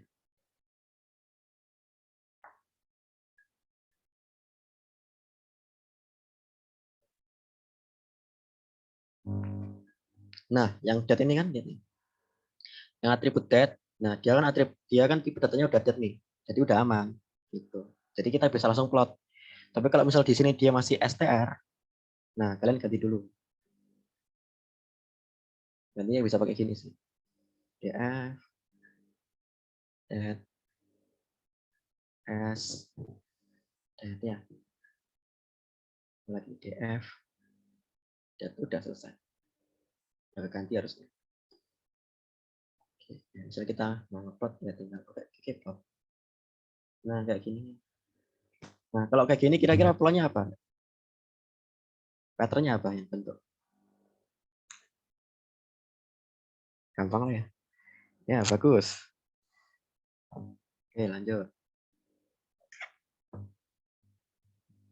Aman ya berarti ya. Masih basic lah. Nah, kemudian kalau di time series itu kita kenalan yang sama yang namanya ARIMA. Jadi ARIMA ini apa ya? Satu metode yang dipakai buat ngelakuin forecasting atau prediksi. Kira-kira kedepannya itu gimana sih? Bakal naik atau turun? Nah, si ARIMA itu punya notasi ini. PDQ. Ya. Jadi P-nya itu orde untuk proses AR-nya. D-nya itu diferensiasinya. Nah, sorry. Nah, Q-nya ini ya, proses MA-nya. Nah, buat nyari PDQ, ntar ada caranya ya. Nah, kalau misal D-nya 0, Q-nya 0, cuma ada P-nya, berarti dia masuk model AR. Ya. Nah, kalau P sama D-nya 0, Q-nya ada, berarti dia masuk MA atau moving average ya. Nah, sisanya ya udah, misal P sama Q-nya ada, berarti dia masuk ARM. Berarti dia yang model ARIMA, tapi dia nggak perlu diferensiasi. Gitu. Tapi kalau ada D-nya, berarti dia perlu diferensiasi. Ya, jadi jangan apa? Jangan balik-balik. Nyari udah. Nah, kemudian ini convert data ke time series. Nah, kenapa ini penting? Karena sometimes apa ya? Jadi kayak kita tuh harus convert datanya ke time series supaya si data ini bisa cocok dengan data yang diminta sama fungsinya. Gitu. Nah, kita bandingin ya. Data time series itu kayak gimana sih? Nah, kalau ini DF biasa kan gini ya. Ini banyak banget ya. Nah, data time series itu kayak gini.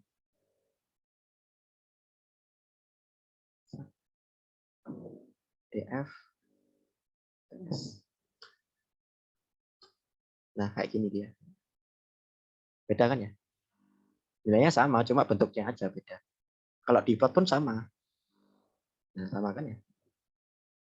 Cuma kenapa kita ngerubah? Ya karena kita juga nyesuaiin sama si apa yang diminta sama si fungsinya. Gitu. Cara ngertinya kayak gini ya. TS long, DF.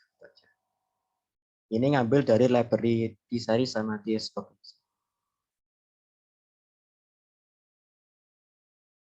Soalnya kapan hari aku juga pernah pakai kan T-series gitu. Mau prediksi apa gitu. Pakai MLP waktu itu. Nah, karena datanya belum bentuk kayak gini, jadi si fungsi belum bisa terima error gitu, makanya harus dirubah dulu ke bentuk kayak. Cuma kalau misal data kayak gini udah bisa diterima fungsinya, udah nggak usah dirubah, nggak apa-apa. Ini in case aja sih, kalau misal datanya harus minta dalam bentuk time series. Paham ya?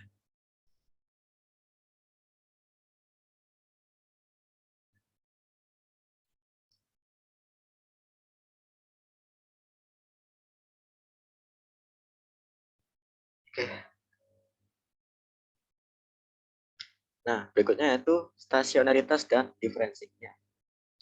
Jadi, kita perlu uji nih, si data itu apakah udah stasioner atau belum. Nah, kalau udah stasioner harusnya udah aman. Tapi kalau misalnya belum stasioner, berarti kita perlu diferensiasi dulu. Nah, cara ngujinya pakai ADF ya. Nah, ini. Nah, bila ditemukan bahwa data belum stasioner, maka perlu diferensinya. Udah, langsung aja diuji. Nah, p-value-nya 0,9. 0,9. Berarti dia lebih besar kan? Lebih besar dari 0,5. Berarti dia kakak tolak ya? Kakak tolak berarti diterima H0. Berarti data tidak stasioner. Oh, ternyata si data ini belum stasioner nih. Maka perlu kita diferensiasi. Udah, diferensiasi aja di sini pakai fungsi diff ya. Ya, pakai fungsi diff ya. Nah, order diferensiasinya masukin aja. Masukin aja di sininya, di parameter ini ya. Bisa 1, 2, 3, 4, 5, dan seterusnya. Biasa sih angkanya kecil-kecil sih, 1, 2 gitu. Oke. Nah, kita coba diferensiasi. Nah, pertanyaannya adalah gimana caranya kita nyari order D yang bagus ya, Mas? Kan D kan bisa banyak kan. Di sini kan aku pakai 1 ya. Kan sebenarnya juga bisa 2, bisa 3. Seterusnya sampai berapa pun bisa ya diferensinya. Nah, gimana cara nyari D yang bagus? Simpelnya adalah D yang bagus adalah ketika kita uji stasioner, dia udah stasioner. Gitu.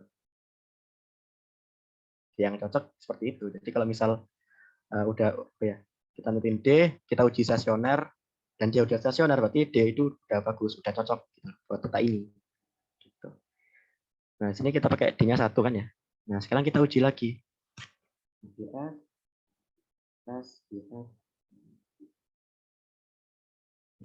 Kita uji lagi ya. Nah, ternyata dia p-value-nya 0,01. Kurang dari 0,5 kan? Tolahan 0 ya. Nah, karena dia tolahan 0, berarti dia datanya udah stasioner. Nah, karena D-nya ini apa namanya? Karena dengan D1 itu data udah stasioner, berarti udah kita pakai D-nya dengan 1 aja.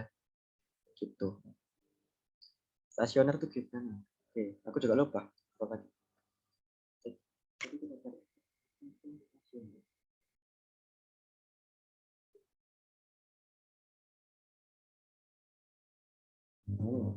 Stasioner jika rata-rata sama variansnya konstan. Jadi ya apa ya? Ya, ini sih namanya. Ya, simpelnya tuh time series itu nggak terlalu ada perubahan yang signifikan lah, datar terus gitu loh garisnya. Kan kalau gini kan, ya thank you Vin. Kalau gini kan, kalau misal dihitung rata-ratanya per waktu, kan kayak gini. Nggak berubah yang secara signifikan. Beda kalau misal kita punya gini. Oh, rata-ratanya gini. Berubah. Tentukan dia tadi gimana? Oke, ulangin lagi ya. Jadi yang pertama, kita kan uji stasioner dulu kan, pakai data yang awal ya, data yang asli ya, data yang DFTS nih. Nah, dia 0,9 ya kan, kakak tolak. Kakak tolak berarti dia tidak stasioner ya. Nah, karena tidak stasioner, belum stasioner maka perlu diferensi ya. Ya udah, diferensi kita coba aja angka sembarang. Kalau aku sih biasanya mulai dari yang kecil kayak 1, 2, 3, gitu. Mulai dari situ aja. Ya udah, masukin deh. Di sini aku pakai 1 kan. Pakailah 1. Kurang. Nah, kemudian aku uji lagi, uji stasioner lagi. Oke, bentar.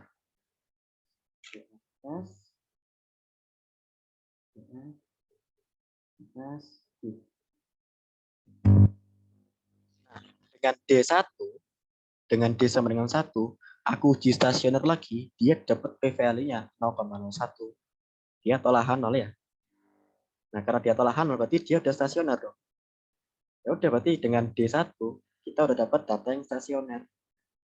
Berarti udah cukup sampai itu aja. Oh, karena data kita udah stasioner, berarti udah kita pakai D aja. D ini aja. 1 ini aja. Nggak usah nyari angka lain lagi. Karena udah stasioner ya.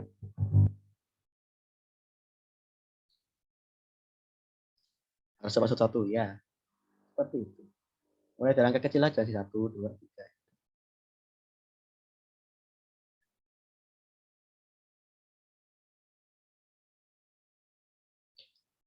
Apakah menjawab P?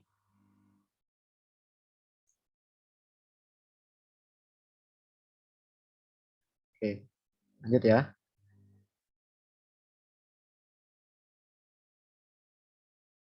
Oke.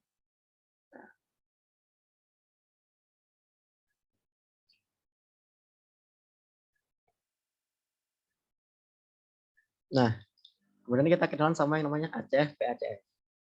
Nah, tadi kan diferensi kan buat nyari order D ya. Ya, diferensi kan nyari D kan ya. Kalau misal nggak ada diferensi, berarti D-nya 0. Gitu. Kalau misal ada diferensi, kalau misal ada diferensiasi, berarti D-nya ya udah berapa? Jadi 1 kan misal. Nah, kita dapat D, tapi kita belum dapat nih P sama Q berapa. Nah, buat nyari P sama Q, nah itu bisa dicari lewat ACF, PACF. Nah, ACF itu digunakan untuk model PDQ ARIMA sebagai order Q-nya. Jadi kita nyari Q di ACF-nya, kita nyari P di PACF. Ya. Nah, ini ACF nih. ACF. Nah, dia terpotong nih di ini kan, di sini kan. Dia motong nih di sini. Kelihatan nggak, Rek? Nih, motong ya, 1 ya. Nah, karena ACF 1, berarti secara nggak langsung Q-nya itu sama dengan 1. Udah. PACF sama. Ya udah nyari aja potong-potong di mana. Di 1 ya ini. Ya udah. PACF juga 1. Berarti bentar. Ya betul. Berarti P-nya sama dengan 1. Nah, udah dapat kan PDQ-nya berapa? Ya udah, berarti kita udah dapat modelnya. Berarti kita dapat model A5 1,1,1. Udah selesai. Yang mau tanyain? Aku Mas, ikut dari mana D-nya Mas ini Mas? D-nya dari diferensiasi tadi, yang sebelah sini. Amit. Nah, D-nya dapat dari sini nih. Kalau misal di awal data kita udah stasioner, berarti kan kita nggak perlu diferensiasi ya. Nah, karena kita nggak ngelakuin diferensiasi, maka D sama dengan 0. Nah, beda kasus kalau misal di awal data kita belum stasioner, maka kita diferensiasi dulu kan. Nah, nilai D-nya ya udah ngikut nilai dari ininya berapa, kita pakai berapa. Seperti itu. Paham?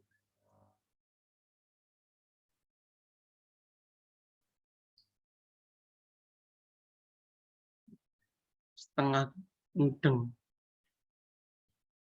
Ini sing setengah enggak. Diferensi ikut tekan di ngambil diferensi. Nah, ambil diferensi. Ulang lagi ya. Kan karena tidak stasioner ya, Vin. Berarti kan kita perlu diferensiasi ya. Nah, kan kita nyari D ya. D berapa? Ya, ini berapa sih? Ini kan aku pakai 2 ya. Nah, sebenarnya kan bisa pakai 1, 2, 3, seterusnya ya bebas. Nah, cara nyarinya adalah ya udah kita coba D-nya berapa. Misal di sini aku nyoba 1 nih, di R tadi kan aku nyoba 1 ya. Nah, tadi. Nah, ini aku coba 1 kan R ya. D-nya Bin. Nah, ya udah. Aku uji lagi, uji stasioneritas.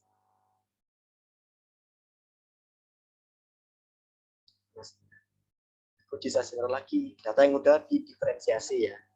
Ingat, ini aku nguji stasioner data yang udah didiferensiasi. Nah, ternyata data yang udah didiferensiasi, uji stasionernya P value dapat 0,01. Tolak 0 kan? Olahan 0. Hmm. Berarti terima 1 ya, data stasioner. Nah, karena dengan D-nya itu sama dengan 1 data kita udah stasioner, berarti kita pakai D itu, yaitu 1. Yes, understand?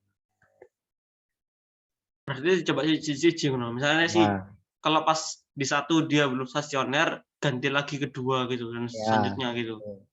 Apa sih ya? Oke. Masih biasanya 1, 2 gitu ya. Biasanya lah. Ya.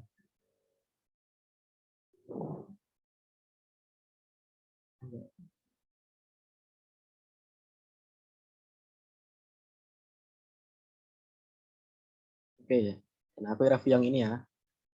Jadi si ACF itu buat nyari order Q, PACF buat nyari order P. Ya. Nah, ngelihatnya berapa, itu lihat aja si garis vertikal ini loh, motong di birunya ya. Nah, contoh di ACF nih, dia kan garis vertikal motong di sini kan. Ya kan ini kan like-nya ya anggapnya 1 gitu ya. Maka yang di sini Q-nya itu 1. Nah, PACF sama. Lihat aja garis yang motong mana. Oh, garis yang motong garis biru kan ini kan. Ini kan motong garis biru nih. Like-nya 1 juga, berarti P-nya juga 1. Berarti model harimanya ya udah 1, 1, 1.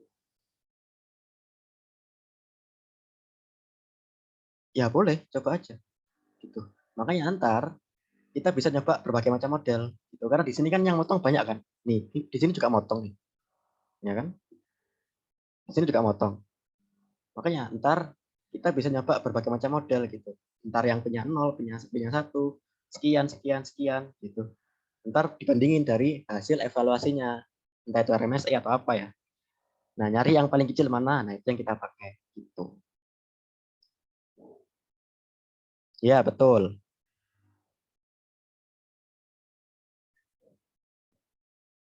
Ya, ini like-nya nih.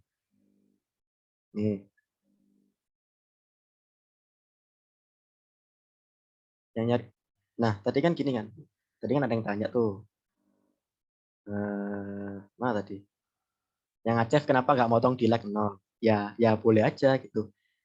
Misal kalian nih, Amin. Di sini di Acef nih, kalian ngambil yang ini ya, misal. Berarti ini anggap aja 8 ya like-nya. Berarti Q-nya 8. Ya boleh aja. Ya, ntar tinggal dibandingin saat Q-nya 1 sama Q-nya 8. Dibandingin. Nyari, kita evaluasi. Kita nyari nilai error paling kecil. Nilai error paling kecil. Ya kan? Yang paling kecil berarti yang paling bagus gitu modelnya. Ntar kita coba deh evaluasi ya.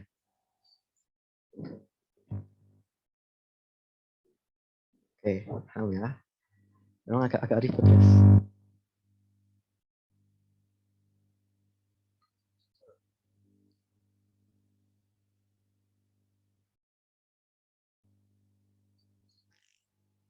Terakhir baru kita semester evaluasi sama prediksi. Nah, kita bikin modelnya di sini nih. Nah, di sini kenapa aku namain bukan 1 ya? Karena masih up, teknis lah. Ada. Ya kita cuma melihat dari grafiknya. Tadi kan ada yang bilang kenapa nggak pakai like 0. Berarti jadi kan kalau sebelumnya kan kita dapat 5 1 1 1 ya. Terus ada yang bilang kenapa Acef nggak 0? Berarti ya udah coba aja. 5 1 Acef 0 berarti nya 0 kan. Kenapa nggak P-nya 8?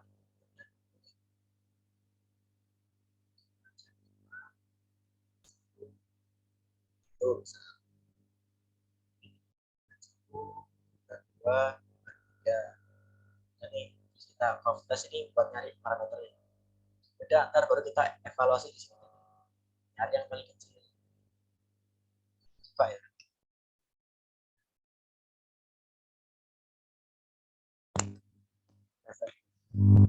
Ini gua agak bermasalah guys. Udah jelas kayak.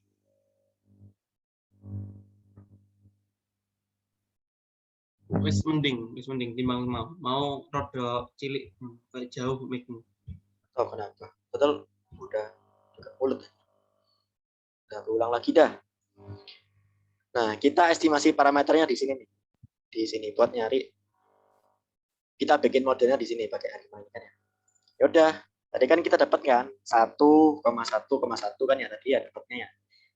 Terus tadi ada yang bilang ACF-nya 0, berarti I-nya 0, berarti 1,1,0 ya. Ya udah, misalnya kita punya dua model ini nih. Kita punya model 1, kita punya model 2. Ya, kita bandingin nih dari dua model ini mana yang paling baik ya. Oke, kita coba langsung ke sini. Dan ini 111. Yang ini itu 110 ya.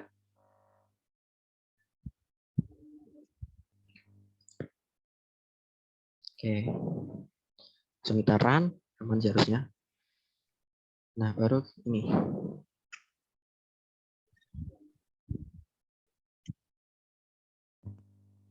Oke, kita bandingin sekarang.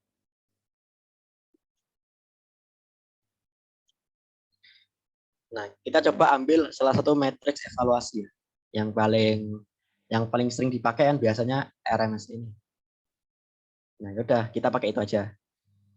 Nah, di sini yang dugaan 1, yang model yang pertama, berarti yang model pertama kan tadi kan 1,1,1 kan ya. Dapat RMS 214. Nah, yang model 2 jaringan 1,1,0 ya. Itu dapat 285. Nah, ternyata nilai error yang ada di model 1 itu lebih kecil. Berarti kita pakai yang model 1 aja. Gitu. Mau bandingin model lain ya bisa. Ganti aja PDQ-nya. Gitu. Kalau dalam kasus ini, berarti yang paling baik itu yang model 1. Kalau dibandingin sama model 2. Ya, pilih yang lebih kecil. Karena ini kan menunjukkan nilai error kan. Jadi kan semakin kecil error, semakin bagus si model. Gitu.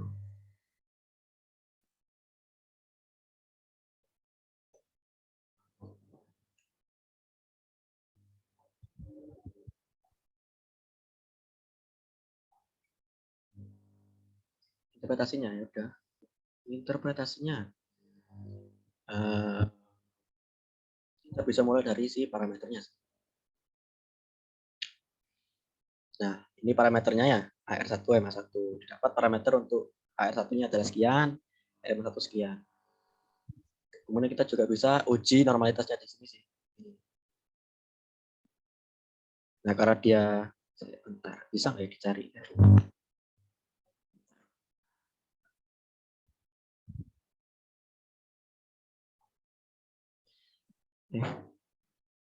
Sorry.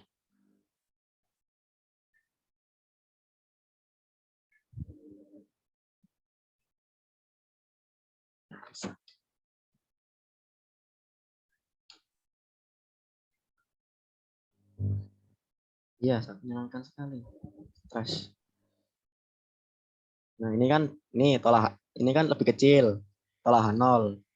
Berarti dia tidak normal. Gitu. Terus kalau misal dari hasil evaluasi model ya udah. Ternyata model ini punya nilai error RMSE yaitu sebesar ini.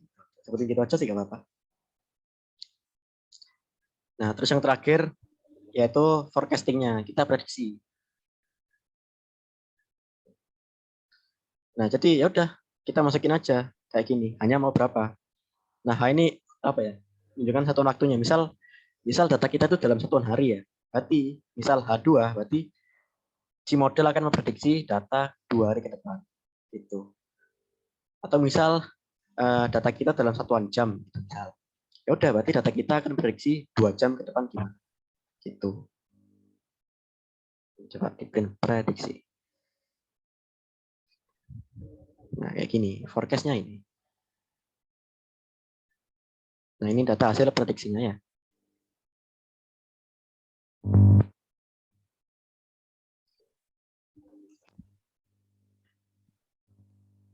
Ini confidence interval nggak sih?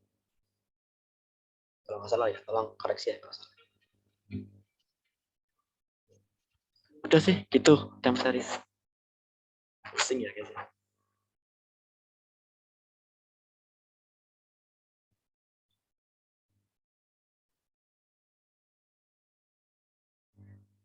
Ini pembukaan dia.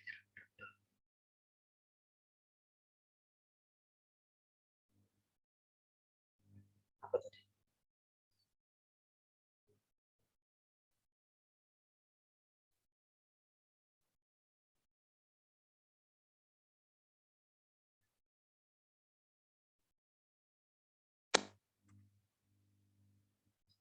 Coba tanya dulu.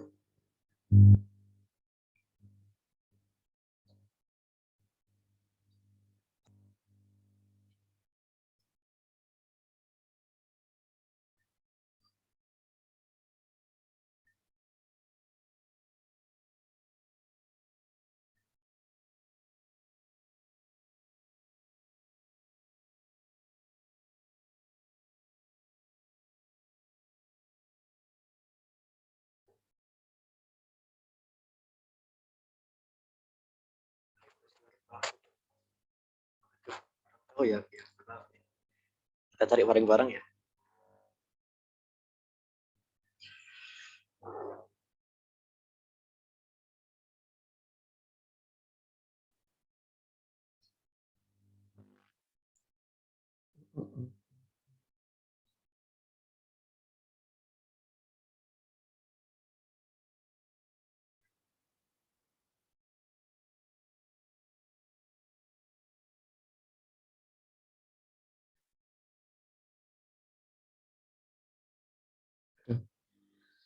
Yang itu aku skip deh.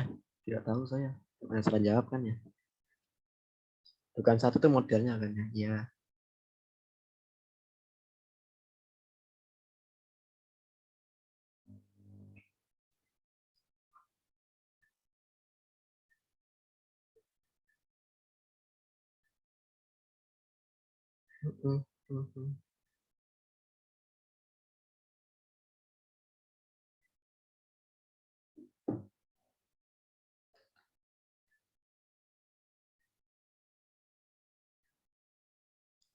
Ya.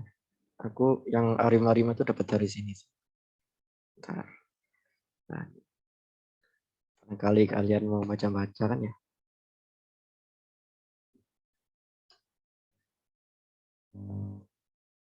Ini ada kok. Jelas ya. Nah, di sini dia pakai 3 dugaan malahnya.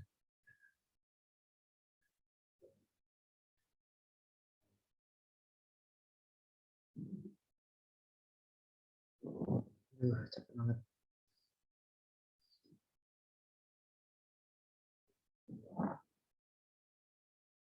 Nah, lanjut ya. Non-linear, habis itu non-parametrik ya. Nah, yang non-parametrik jujur ya, aku belum baca sama sekali, jadi nggak aku jelasin ya. Jadi aku bakal jelasin yang non-linear aja. Oke. Non-linear berarti ya udah berarti dia nggak linear polanya. Nah, cara kita ngeliat polanya itu linear atau enggak, ya udah kita plot dulu kan datanya. Kita plot scatter plotnya. Nah, apakah bentuknya kayak gini atau kayak gini. Dan kita nentuin dia linear non linearnya itu dari grafiknya. Udah kayak gini caranya.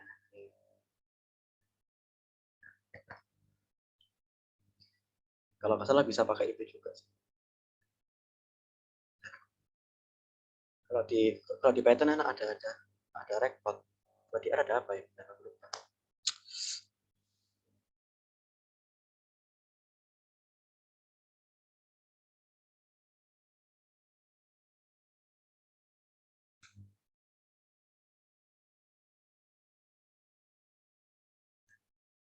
Bisa nambahin kayak gini nih. Nah, ini garis. Tapi kan bukan ini. Apa deh?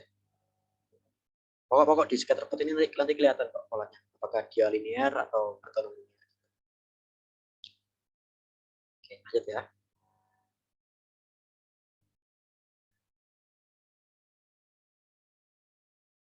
Nah, jenisnya ada 3 ya. Ada eksponensial, ada pangkat, ada volume. Ya, selama ini yang dipelajari itu sih. 3 itu sih. Cuma di sini aku cuma nemu 2, yaitu yang polinomial sama yang eksponen doang. Yang pangkat aku belum nemu sih. Jadi kalau misalnya teman-teman ada yang udah nemu, ya sabi di share, ya bisa belajar ya.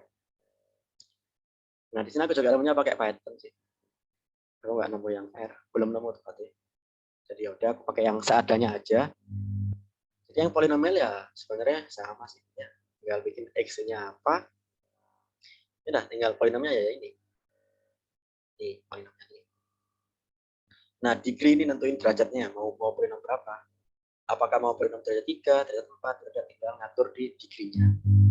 Saja. Ntar masukin OLS biasa baru di print summary-nya ya.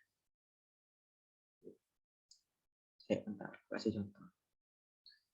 Aku ada nggak ya?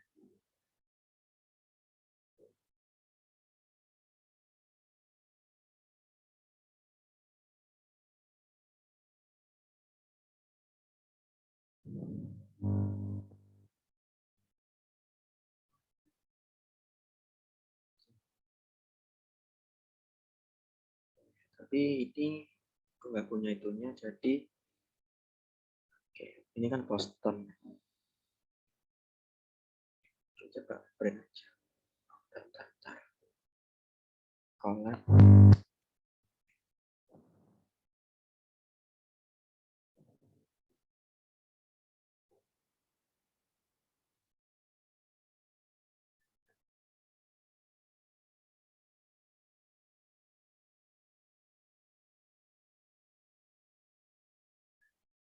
Kita bisa pakai IDF.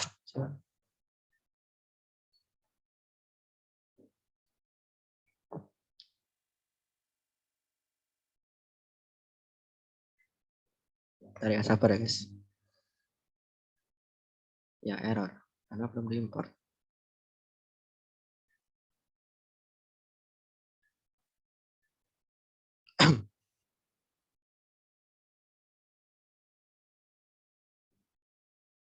Ini kayak gini tanya. Nah, kita coba regresi polinomial ya. Nah, ini aku pakai polinom dari 2 ya. Nah, ntar kayak gini nih OLS-nya. Banyak banget anjir. Oh, pusing dah. Nah, kayak gitu sih regresi polinomial. Nah, yang mau tanyain? Banyak banget anjir. Asumsinya, nah itu aku nggak tahu. Jujur nggak tahu. Bentar ya. Cari coba.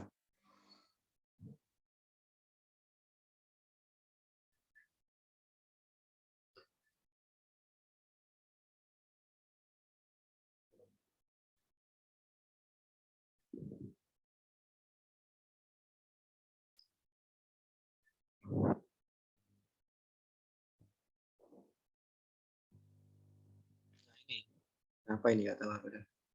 Ini asumsinya nih. Behavior.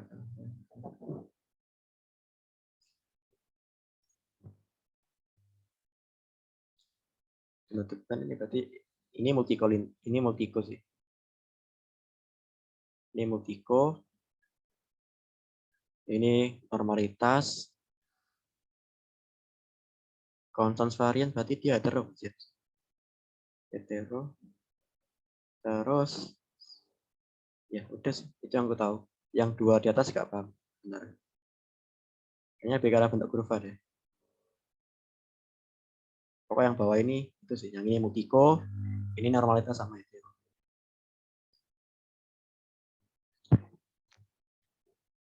Udah, regresi polinomial udah. Sekarang eksponensial ya.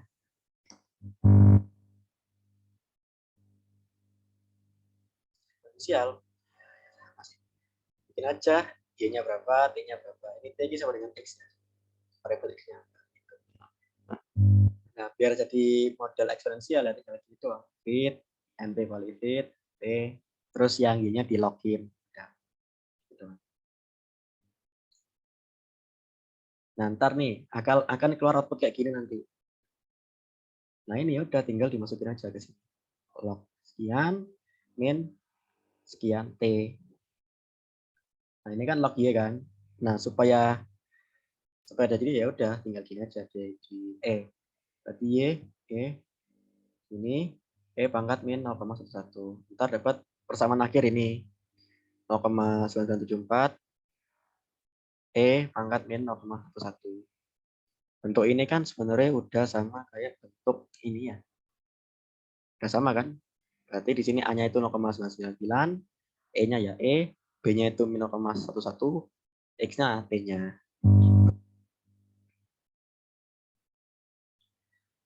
Itu kalau eksponensial. Itu sih. Kalau banget aku belum nemu, Rek, sebenarnya. Sakjane.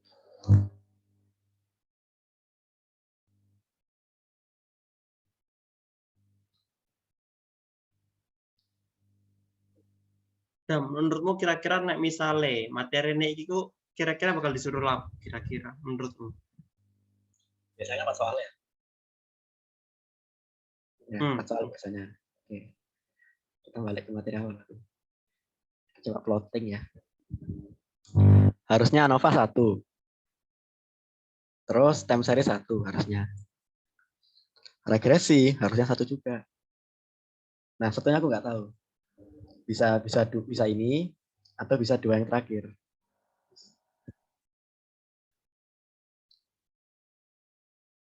Gambling sih harusnya. Banyak banget anjir masalahnya. Siapa yang coba yang hafal? Itu siapa tuh saya satpol ini. Tolong host bisa nggak di-kick aja itu dia. Tolong. Tolong itu bisa dikicek aja nggak itu. Jangan membangun tolong itu sudah horor, jangan diinginkan lagi di sini tolong. Sudah kena mental semua nih. Tolong host tolong host. Gimana nih orang nih host? Kasih guys yang aku yang nonpar aku belum. Opo sih, Pin? Apa sayut?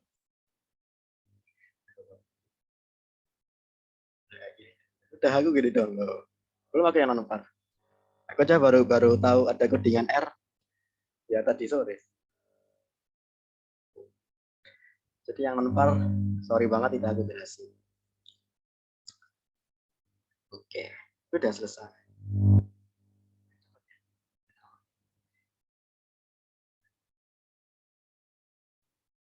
Mau dibuatin soal lah. Kali mau latihan kan ya. Aku kapan hari buat soal keluar. Mas, sopo iki? Itu kode sus tolong jangan kayak gitu dong. 177013. Tolong jangan gitu dong. Ya bisa lihat. Apalagi coba kodenya ya kasih dah. Nih, mana salah. Apa sih? Mana sih chat Zoom? Nih.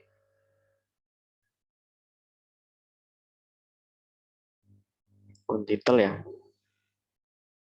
Titel 2. Dah.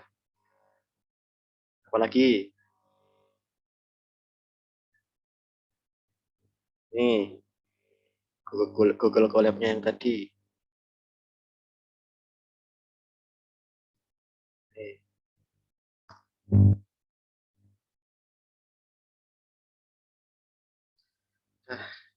Kayak aku.